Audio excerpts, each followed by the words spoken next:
This video is powered by the pros at Pascal Air Plumbing and Electric. Arkansas owned, Arkansas operated. GoPascal.com. Bring on Dudley Dawson from Hogville.net. Dudley, how are you doing today? I'm doing good. How about you guys? Doing all right.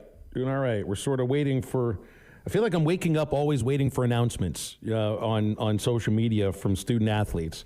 And if you don't get multiple announcements per day, you wonder what's going on. Yeah, absolutely. I mean, Twitter or X or whatever it's called now has become a must-watch. I mean, obviously these kids go through that a lot, go through their Instagram and different things. Very rarely do they, is it a surprise? Because you've got so many people that are jumping in the portal. And I'm reminded of that phrase, it may be from the 70s, maybe a little later, I don't know. Don't hate the player, hate the game. Well, this is the game now, and it's how it's played. And, whether it's fans, coaches, or players, everybody has to deal with what's going on. Dudley, did you watch that NBA in-season championship? Did you see any of that? Absolutely. Watched a whole lot of it. Did not like the team that won at the end, but, I would have rather the team been wearing green, as in the Celtics. But I thought it was rather entertaining. Now, it is certainly not the banner that I want to raise at the end of the year, but certainly I thought it was entertaining. It's going to take a while for it to get up to the level of soccer, though, in their in-season tournament. Right. Yeah, Anthony Davis, man, he can put on a show. But that being said, when you see LeBron and AD, what they did by attacking the paint, that's what I thought Oklahoma did to Arkansas the other night. They played more downhill. Who are some guys you think on this team, Dudley, that can play downhill and can kind of take that leadership role? Well, that's an interesting question. Certainly there were some fireworks and theatrics over there Saturday in Tulsa. But the overall thing was I thought they shot way too many three-pointers. The program last year, the team, got to where they had to go to the rim all the time. They couldn't shoot very well outside. They were shooting well outside. I mean, you look at guys like Mack and Battle and some of those guys, they can get downhill, but they're going to have better production from the inside guys. Not necessarily talking about Trayvon Brazile, but Graham and so you're just going to have to get more out of them, both offensively and defensively. And I do think that we have watched this TV series several years now. I have trust in Coach Musselman that he'll get these things worked out because that's what he's done in the past. There's a history and a body of work there. But it was not good Saturday, even though I think Oklahoma was much better than I thought they were going into the game. What's the Eric Musselman TV series called, Dudley? Is it Life with Muss? Is that good? And it's got to be quick. It's got to be pithy. It's got to be something that you can buy into. I think Life with Muss would work. Something like that, or Breaking Bad and Ending Glad, something like that. Nice. That's kind of what I want to trust coaches' track records. That's the way I've been with Dave Van Horn. If it looks like the team's going to struggle defensively in the field over the first month, well, you rest assured that's not going to stay like that, and the track record speaks for itself.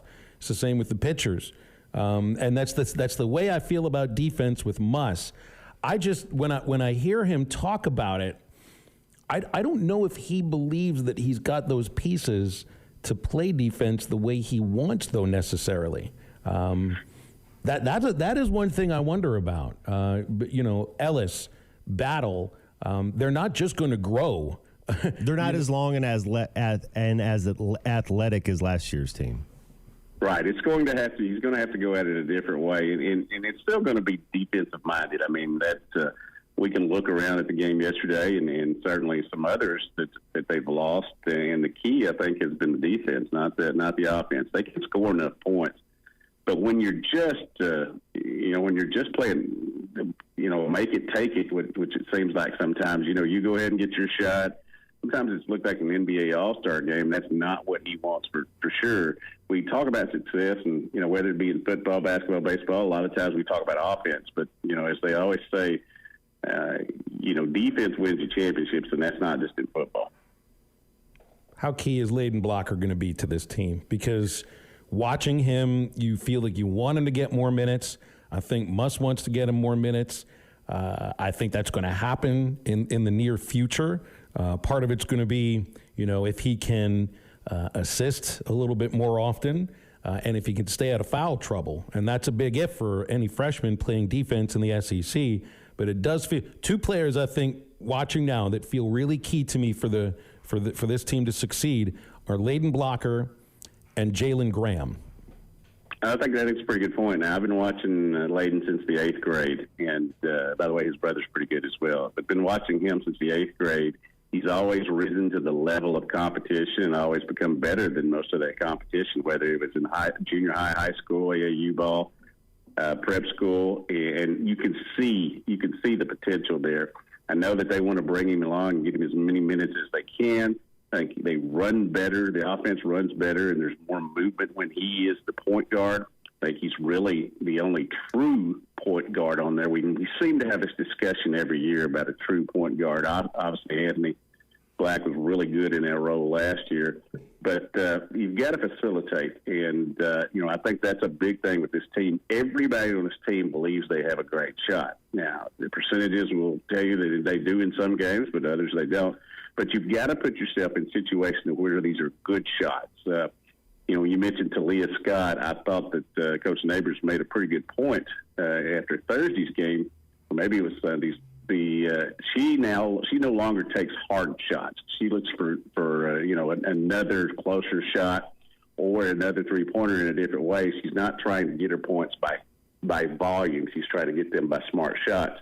And I think that's something that will translate to the men's team if they continue to do it. They've got plenty of scores. They just got to have somebody help stop the basket. And I'm telling you, I go back to this over and over, and people probably get tired of hearing it, but anytime a opposing team is able to go to the rim without any interference, without any pain, it pains me as an Eddie Sutton disciple and a Nolan Richardson disciple.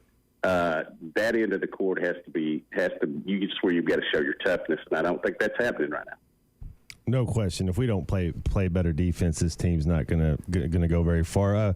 Dudley, I want to ask you a football question. We lost our two best players. If you look at it, if Rocket Sanders and Chris Paul leaving in the warp zone, but we just got a kid from Boise. What do you know about the quarterback from Boise?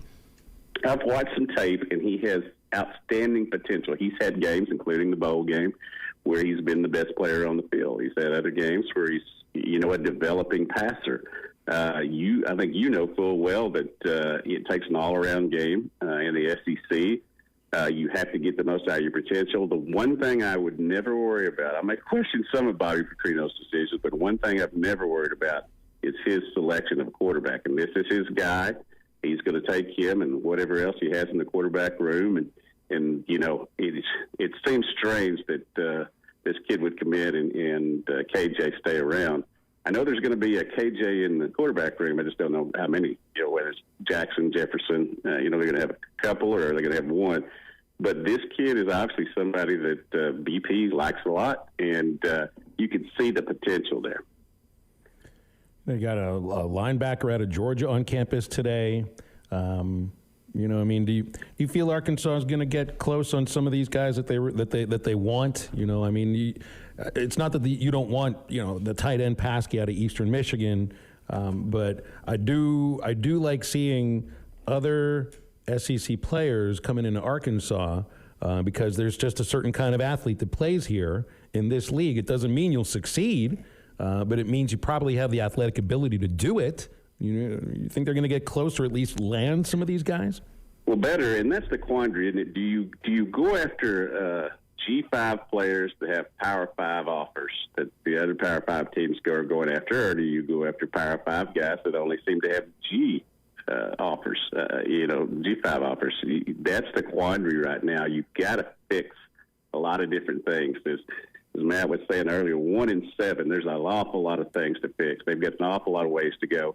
And I do believe I'm right in the fact that every commitment or every signee that comes in from now on, somebody else still has to go out. I think they're right around 85 right now. So there's still going to be reshaping of this football team. And I think we're going to see a lot of movement over the next 2 weeks.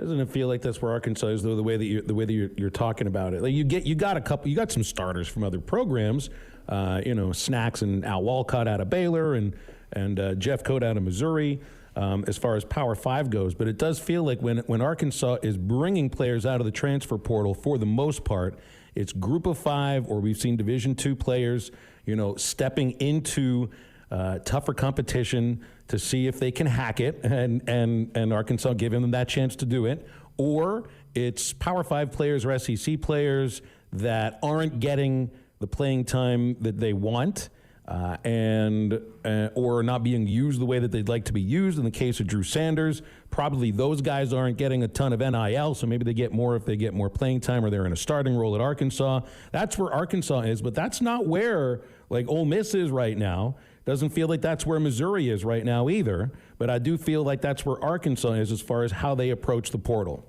Yeah, I'm sorry, Matt. The Mario warp. You caught yourself. Now, what's going to be interesting is Courtney Crutchfield is visiting Missouri this weekend. He's a guy that Arkansas really needs to get. It doesn't sound like he's going to sign until February. I think that's big, in terms of receiver coming in. But I'm telling you that it is one thing to these days. The philosophy is you have to reset your team every year. It's hard to do that, but you have to do it. And we've got one coach in the SEC flying all over the place, putting out pictures on social media and having a ball. And that's Lane Kiffin, and he's loving life right now, as he usually has.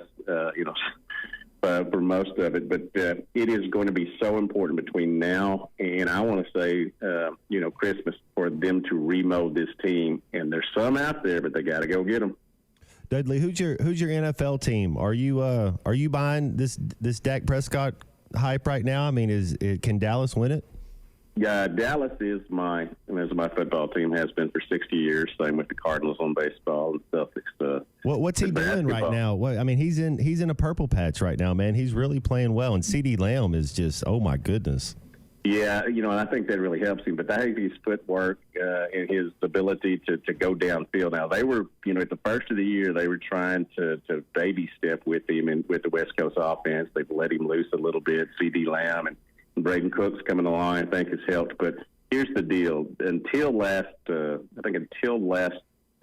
Sunday night, then I was a little worried we were just beating up on teams that we should beat up on. Now I feel pretty good. I think San Francisco's the best team in the NFL right now. But what I do hope is that the New York Giants and Tommy DeVito can somehow take out Philadelphia, and one of these last two games, maybe Seattle can get them, because Dallas will be much better at home than they will on the road. DeVito and his family and that agent just right out of Central Casting, Dudley. And the agent's great, man. The agent looks like a villain from Dick Tracy. He wasn't talking to anybody on the phone last night. He was doing it for looks, I thought, on the sideline. It was just as entertaining as the football game, and the game was absolutely. He reminded me of Christopher Montesalti in the character he plays in Sopranos. BetOnline is your #1 source for all your betting needs. Get the latest odds, lines, and matchup reports for baseball, boxing, golf, and more. BetOnline continues to be the fastest and easiest way to place your wagers, including live betting and your favorite casino and card games available to play right from your phone. Head to the website or use your mobile device to sign up today and get in on the action. Remember to use our promo code BELIEVE, that's BLEAV, for your 50% welcome bonus on your first deposit. Bet online, where the game starts.